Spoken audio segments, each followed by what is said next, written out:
Pemirsa, untuk membahas keberadaan kapal nelayan dan Coast Guard Tiongkok di perairan Natuna Utara telah hadir di studio Metro TV ada Guru Besar Universitas Indonesia Bidang Hukum Internasional Hikmahanto Juwana. Prof. Hanto, apa kabar? Selamat pagi, Prof. Selamat pagi. Prof, berkaitan dengan Natuna, Ya. mohon diluruskan dulu nih, Prof. Ya. Banyak yang mungkin masih berbeda dan masih belum mengerti. Apakah kemudian dengan adanya Coast Guard Tiongkok Ya. di zona ekonomi eksklusif itu artinya melanggar kedaulatan Indonesia? Ya. Jadi begini, kalau kita lihat laut, ya, maka laut itu dibagi menjadi dua bagian. Ya. Bagian besar. Pertama adalah laut teritorial. Laut teritorial itu tunduk pada kedaulatan suatu negara. Nah, lebarnya 12 mil. Lalu ada laut lepas. Ya. Laut lepas tidak boleh ada klaim kedaulatan di situ. Nah, di dalam laut lepas itu ada bagian yang disebut sebagai zona ekonomi eksklusif. Ya. Di mana sumber daya alam dalam kolom air tersebut akan diperuntukkan kepada negara pantai. Jadi ini bicara bukan soal wilayah kedaulatan, tetapi hak berdaulat, sovereign right. Nah, hak berdaulat dan kedaulatan berbeda. Berbeda, Ya? berbeda, dan juga jaraknya juga berbeda.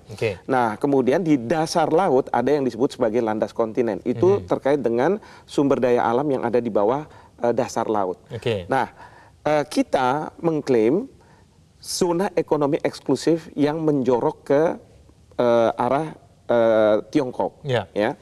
Sementara Tiongkok pada saat yang bersamaan dia membuat garis putus 9 ya, yang berkaitan dengan wilayah kedaulatan dengan Filipina, dengan Malaysia. Nah, di dalam 9 garis putus itu ada pulau yang mereka Tiongkok klaim sebagai Pulau Nansha. Nah, Pulau Nansha ini kalau misalnya mereka tarik seolah-olah kayak zona ekonomi eksklusif, tapi mereka nggak menyebutnya sebagai zona ekonomi eksklusif karena mereka tidak mau mengatakan bahwa ini UNCLOS karena dia tidak mau mengakui klaim Indonesia berdasarkan UNCLOS. Nah, itu yang kemudian menjorok ke arah kita dan masuk ke Natuna Utara sehingga ada tumpang tindih hak berdaulat antar dua negara. Nah, tapi masing-masing negara saling tidak mengakui klaim itu. Tiongkok tidak mengakui klaim kita atas dasar UNCLOS, zona ekonomi eksklusif. Kita tidak mengakui klaim dari Cina karena mereka membuat yang 9 garis putus itu. Nah, yang terjadi adalah para nelayan sekarang yang akan mengambil berbagai sumber daya alam di sana. Tentu dari sisi kita akan mengatakan bahwa itu wilayah kita. Nelayan kita lah yang berhak ada di sana. Kalaupun ada nelayan asing, katakanlah dari Cina, mereka harus minta izin ke kita.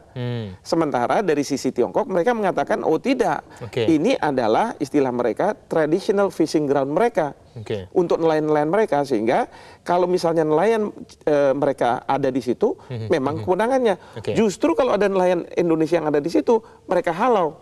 Nah, kehadiran secara fisik inilah yang sangat penting sebenarnya. Dengan kemudian adanya Coast Guard Tiongkok di zona ekonomi eksklusif yang merupakan timpang tindih hak berdaulat kedua negara nih ya, Prof ya. Apakah kemudian ini artinya kita harus tenang-tenang saja, tidak boleh melebih-lebihkan isu ini, cool saja begitu ya kalau kata Pak Luhut. Porsi yang pas sebetulnya seperti apa sih dengan adanya keberadaan? Pertama adalah kita harus paham bahwa Coast Guard ini tidak memasuki wilayah kedaulatan kita. Tidak ya? Tidak. Jadi TNI tidak perlu kemudian mengusir mereka karena tidak masuk ke wilayah kedaulatan kita. Mereka ada di zona ekonomi eksklusif yang ada hak berdaulatnya itu. Nah, apa kita perlu concern? Ya. Kenapa perlu concern? Karena tugas dari Coast Guard Cina itu ada dua. Pertama adalah menghalau kapal-kapal nelayan Indonesia yang memasuki wilayah itu. Padahal kan itu wilayah kita yang kita boleh tanda kutip ambil sumber daya alamnya. Yang kedua tugasnya adalah dia akan melindungi kapal-kapal nelayan Cina yang katakanlah kalau ada patroli dari pihak kita menangkap, ya misalnya TNI Angkatan Laut pernah atau Bakamla, KKP menangkap lalu akan membawa ke darat di Indonesia untuk diadili. Nah, mereka akan berhadap-hadapan. Coast Guard mereka dengan misalnya KRI kita atau Bakamla kita. Tapi catatannya adalah mereka ini tidak boleh memuntahkan peluru. Kenapa? Karena ini laut lepas, bukan di wilayah kedaulatan suatu negara. Ya, jadi sambil contoh beberapa waktu yang lalu kapal Vietnam, Coast Guard Vietnam dengan KRI kita di zona ekonomi eksklusif di laut lepas. Nah, mereka berhadapan-hadapan, yang dilakukan oleh Coast Guard Vietnam bukan menembakkan peluru, tapi menabrakkan kapal mereka ke KRI kita. Dan kita marah, tapi kita juga tidak boleh menembakkan peluru, karena siapapun yang menembakkan peluru pertama kali, dia akan salah menurut hukum internasional. Nah, jadi tugas itu yang sebenarnya harusnya sekarang ini dilakukan juga oleh Bakamla, KKP.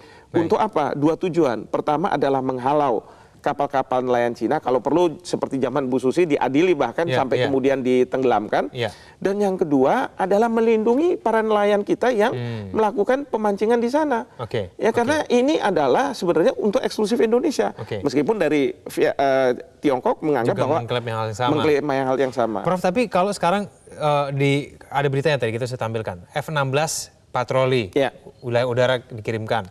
Instruksi Pak Jokowi melalui Mahfud MD Menko Polhukam mengatakan, ayo nelayan kita berangkat semua ke sana. Apakah kemudian langkah-langkah ini sudah cukup untuk menghalau atau bahkan dalam tanda kutip mengusir Coast Guard Tiongkok?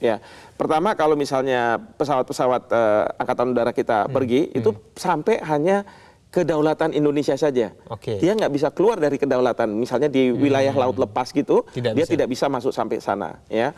Nah, satu itu. Yang kedua adalah memang untuk katakanlah bahwa kita mengklaim zona ekonomi eksklusif, itu jangan dipeta saja. Harus ada hadir secara fisik. Nah, hadir secara fisik itu sebenarnya 2016 Presiden sudah menginstruksikan kepada Menteri KKP untuk meminta para nelayan yang di Pantura pergi ke Natuna Utara. Nah, tapi kalau misalkan disuruh pergi-pergi aja, tidak ada insentif, ya mereka nelayan nggak mau. Apalagi kalau tidak dilindungi. Maka sekarang tugas dari pemerintah, terutama Menteri KKP, adalah memberi insentif kepada para nelayan kita untuk mau mengambil ikan-ikan yang ada di Natuna Utara. Jangan sampai kita hanya mengklaim tapi tidak ada realisasinya, gitu. Dan kedua juga Presiden ketika itu 2016 di Landas Kontinen itu sudah minta kepada Menteri SDM untuk segera dieksekusi mereka-mereka yang sudah mendapat konsesi untuk menggali, mengeksploitasi gas dan lain sebagainya. Jadi itu yang seharusnya dilakukan. Nah, yang saya dengar pagi ini Bapak Presiden akan datang ke sana.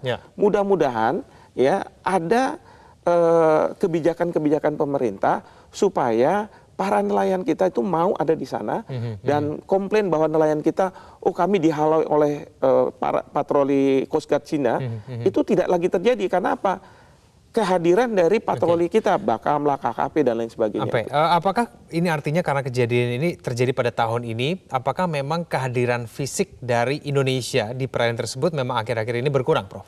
Sebenarnya bukannya berkurang, mungkin ya, tetapi lebih karena dari pihak Cina, dia banyak membolehkan nelayan-nelayan untuk masuk dan kemudian dikawal oleh Coast Guard mereka, karena di Indonesia ada pergantian kepemimpinan, di kabinet kan ada muka-muka baru, mereka akan mencoba-coba.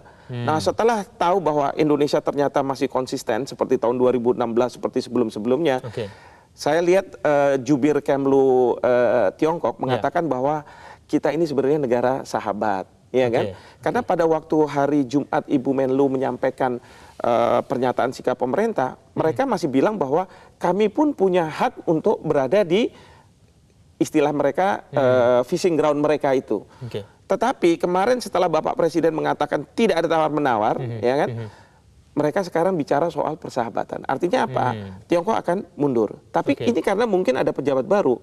Tapi perlu diingat, nanti kalau misalnya suatu hari nanti pemerintahan berganti, mereka akan coba lagi. Karena masalah seperti ini akan tidak ada selesainya sampai akhir zaman nanti. Sampai akhir zaman? Iya, karena kita kan nggak mau mundur satu jengkal pun dari klaim kedaulatan atau hak berdaulat kita kan.